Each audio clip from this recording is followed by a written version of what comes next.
தருமபுரி மாவட்டம் பொம்மிடியில் ஆளுங்கட்சி நிர்வாகிகள் உதவியுடன் அரசுக்கு சொந்தமான பல கோடி ரூபாய் மதிப்புள்ள நிலத்தை தனிநபர்கள் ஆக்கிரமித்துள்ளதாக புகார் எழுந்துள்ளது. பொம்மிடி ரயில் நிலையம் முன் பேரூராட்சிக்கு சொந்தமான 18 சென்ட் நிலம் உள்ளது. இந்த இடத்தை சில நபர்கள் சட்டவிரோதமாக ஆக்கிரமித்துக் கொண்டு வணிக தளங்களாக பயன்படுத்தி வருவதாக கூறப்படுகிறது. முத்துவள்ளி மற்றும் மாதேஸ்வரன் ஆகிய இரு தரப்பினரிடையே நிலத்தை அபகரிப்பதில் போட்டி இருந்து வரும் நிலையில் திமுக நிர்வாகிகளை பயன்படுத்தி கட்ட பஞ்சாயத்து செய்து வருவதாகவும் தெரிகிறது. இந்த நிலத்தை மீட்க நீதிமன்றம் உத்தரவு பிறப்பித்தும் மாவட்ட நிர்வாகம் நடவடிக்கை எடுக்காமல் அலட்சியமாக செயல்பட்டு வருகிறது என்று சமூக ஆர்வலர்கள் தெரிவிக்கின்றனர்.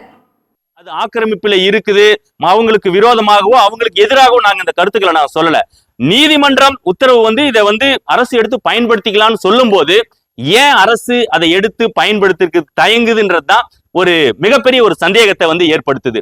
அதை அரசு அதை எடுத்து பயன்படுத்தும் பொழுது பல்லாயிரக்கணக்கான மக்கள் பயன்பெறுவாங்க. அதை அரசு எடுத்து செயல்படுத்தினா நலமா இருக்கும் அப்படின்னு சொல்லிட்டு நாங்க நினைக்கிறோம்.